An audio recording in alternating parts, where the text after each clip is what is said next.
হযরতে তালহা রাদিয়াল্লাহু তাআলা আনহু, আমার প্রিয় ভাইরা, তালহা রাদিয়াল্লাহু তাআলা আনহু তিনি জান্নাতের শুভ সংবাদ পেয়েছিলেন। কিন্তু তালহার জীবনী যদি শুনতে চান, আপনারা চোখ দিয়ে পানি ধরে রাখতে পারবেন না। এই 10 জন সাহাবী কেন জান্নাতের শুভ সংবাদ পেয়ে গেলেন একটু শোনায় দেই।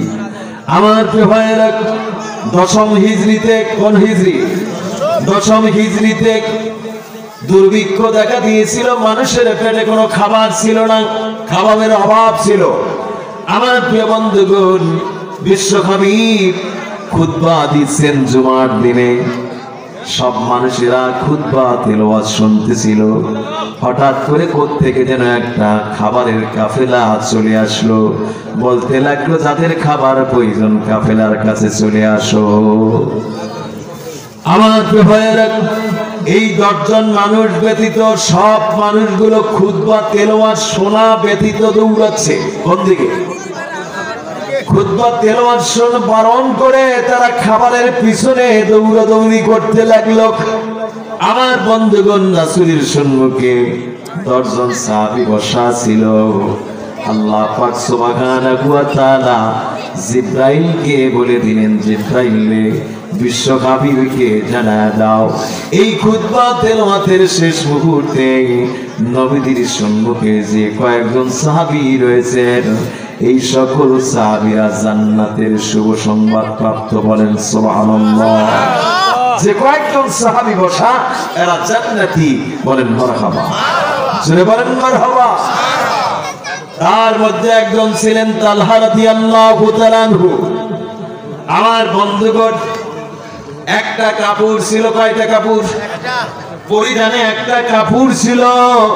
তালহা রাদিয়াল্লাহু তাআলা আনহু দৈনন্দিন মসজিদে নববীতে নামাজ পড়তে আসতেন। জোহরের নামাজে আসতেন, রাসূলের সাথে দেখা করে যেতেন।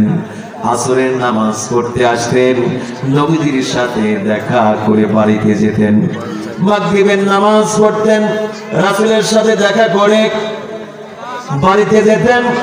ইশারের নামাজ পড়তেন, নবীদের সাথে দেখা করে বাড়িতে যেতেন। কিন্তু ফজরের নামাজ পড়তে দৈনন্দিন আসতেন, রাসূলের সাথে একদিনও দেখা করেন না। সুবহানাল্লাহ।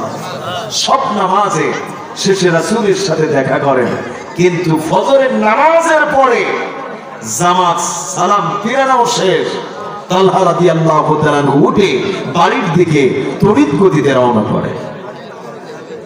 আমার প্রিয় ভাইয়েরা, একদিন নয়, 2 দিন নয়, এভাবে মাসের পরে মাস চলতে লাগলো। রাসূল আকরাম সাল্লাল্লাহু আলাইহি ওয়াসাল্লাম আশ্চর্য হয়ে পড়লেন। জোহরে দেখা করেন, আসরে দেখা করেন, মাগরিবে দেখা করেন, ইশারে দেখা করে তালহা বাড়িতে ফেরে। কিন্তু ফজরের নামাজ পড়ে আমি নবী আমার সাথে কোনোদিন দেখা করেন না। নবীদি একদিন ফজরের নামাজ পড়ে তালহার নাম ডাকলেন। তালহা দাঁড়িয়েছেন, রওনা করবেন। অমন মুহূর্তে নবীদি বললেন, তালহা তুমি দাঁড়িয়ে যাও, তোমার হাঁটা বন্ধ করো। তালহা রাদিয়াল্লাহু তাআলা সঙ্গে সঙ্গে দাঁড়িয়ে গেলেন। নবীদি বললেন, তালহা রে, কিছুই তো বুঝি না। জোহরের নামাজ পড়ে আমার সাথে দেখা করে যাও, আসরের নামাজ পড়ে আমার সাথে দেখা করে যাও, মাগরিবের নামাজ পড়ে আমার সাথে দেখা করে যাও, ইশারের নামাজ পড়ে আমার সাথে সাক্ষাৎ করে যাও, কিন্তু ফজরের নামাজ পড়ে কোনোদিন দেখা করো না। কারণটা কি? তালহা রাদিয়াল্লাহু তাআলা তিনি বললেন, ইয়া রাসূলুল্লাহ, ইয়া হাবিবাল্লাহ, আমি এই জন্য ফজরের নামাজ পড়ে দেখা করি না, কারণ একটা পোশাকই আমাদের দুইজনের একটা পোশাক। যেই পোশাকটা আমি পরিধান করে এসেছি, এই মুহূর্তে আমার স্ত্রী উলঙ্গ অবস্থায় রয়েছে। আমি যখন এই পোশাক পরিধান করে জামাতের সাথে নামাজ আদায় করি, ফজরের নামাজ পড়ে আবার তরির গতিতে চলে যাই, আমি পোশাকটা খুলে আমার স্ত্রীকে দেই, আমার স্ত্রী পোশাক পরিধান করে তখন সালাত আদায় করে।